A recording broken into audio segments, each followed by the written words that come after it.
বিয়ের সময় পাত্রপক্ষের একটাই দাবি ছিল, মেয়ের চাকরি করা চলবে না। ভূগোল নিয়ে মাস্টার্স করা বাবা মায়ের একমাত্র মেয়ে অনামিকা প্রথমে বিয়েতে রাজি না হলেও বাবা মায়ের চাপে শেষমেশ রাজি হয়ে যায়। বনেদি পরিবার, ছেলের ভালো ব্যবসা আর টাকা পয়সারও কোনো অভাব নেই। বিয়ের একটা বছর ঘুরতে না ঘুরতেই জামাইয়ের কাপড়ের দোকানে আগুন লেগে বহু ক্ষয়ক্ষতি হলো। প্রায় পথে বসার মতন অবস্থা। আমার তো খুব করুণ অবস্থা। তুমি একটা চাকরি বাকরির চেষ্টা করে দেখো না, ব্যবসাটাকে দাঁড় করানো যায় কি না। বলেছিল অনামিকার স্বামী অনিকেত। সংসারের কথা ভেবে অন্তঃসত্ত্বা অনামিকা ব্যাংকের পরীক্ষার জন্য শুরু করেছিল অমানুষিক পরিশ্রম। 2 বছরের মধ্যে একটা চাকরিও পেয়ে যায় সে। অনামিকা যখন অফিসে যায়, ছোট্ট মেয়ে তিথি থাকে দাদু ঠাকুমার কাছে। বছর 3 মধ্যে অনিকেতের ব্যবসা আবার ঘুরে দাঁড়ায়। রাত্রিবেলায় একদিন অনিকেত অনামিকাকে কাছে টেনে নিয়ে বলে, এবার চাকরিটা তুমি ছেড়ে দাও। কি দরকার আর? তিথিকে ভালো করে মানুষ করো। আমার ব্যবসাটা তো দাঁড়িয়ে গেছে। আমি তোমার প্রোগ্রামিং করা রোবট নয় যে তোমার সব কথা শুনতে হবে। অনামিকা উত্তর দেয়, তা ছাড়বে কেন?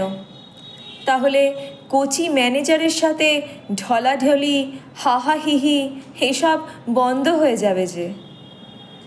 কাল থেকে তোর অফিস যাওয়া বন্ধ। যদি যাস তাহলে মেরে তোর দাঁতগুলো ভাঙব।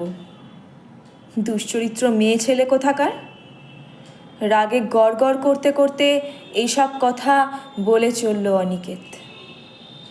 পরদিন অনিকেত বেরিয়ে যাওয়ার পর অনামিকা আর ব্যাংকে যায়নি। মেয়ে তিথিকে নিয়ে সোজা বাপের বাড়ি। যাওয়ার সময় শাশুড়ি বাধা দিয়ে বলেছিল, তোমার আজকাল দেখছি খুব তেজ হয়েছে বৌমা। চাকরি করছো বলে চ্যাটাং চ্যাটাং কথাও শিখেছ। বলি, মেয়ে মানুষের এমন তেজ ভালো না। এখন যাচ্ছ, 2 দিন পর আবার তো সুরসুর করে ফিরে আসবে। আমি সুরসুর করে বাড়ি আসি নাকি আপনার পোষ্য জানোয়ারটা ল্যাজ নাড়তে নাড়তে আমার কাছে আসে সেটাই দেখব। অনামিকা এই বলে মেয়েকে নিয়ে বেরিয়ে যায়। এসেই সব কিছু জানিয়ে মাকে সোজাসাপটা একটা কথা বলেছিল, শোনো মা, আমি এখানে সারা জীবনের মতন থাকতে আসিনি। আমি এসেছি সেই অধিকারে যে অধিকারে এক মেয়ে আসে তার বাপের বাড়িতে। একটা ফ্ল্যাট বা বাড়ি ভাড়া দেখে তিথিকে নিয়ে চলে যাব আমি। তোমাদের আমি একমাত্র মেয়ে, তাই তোমাদের দেখাশোনার দায়িত্ব পুরোটাই আমার। তোমরা আমার সাথে আসতে পারো, আবার নাও আসতে পারো, সেটা তোমাদের মর্জি। বাবা মা বুঝে গেছিল মানিয়ে নিতে হয়, কিংবা মাথা ঠান্ডা করে আর কিছুদিন ভেবে দেখো, এই জাতীয় কথা বলে কোনো কাজ হবে না। অনামিকা এখন একটা ফ্ল্যাট ভাড়া করে থাকে। বাবা মাও তার সাথেই থাকে। অনিকেত 2 বার এসেছিল, কিন্তু অনামিকা ঘরেই ঢুকতে দেয়নি। সাচিয়ে গেছে, দেখে নেব। অনামিকা মেয়ে তিথিকে রোজ সন্ধেবেলা পড়াতে বসে।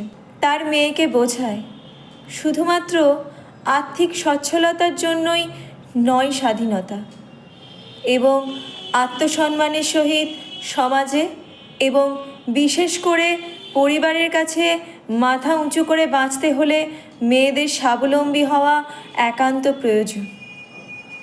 না হলে সারা জীবন কলুর বলদের মতন মানিয়ে নিতে হবে।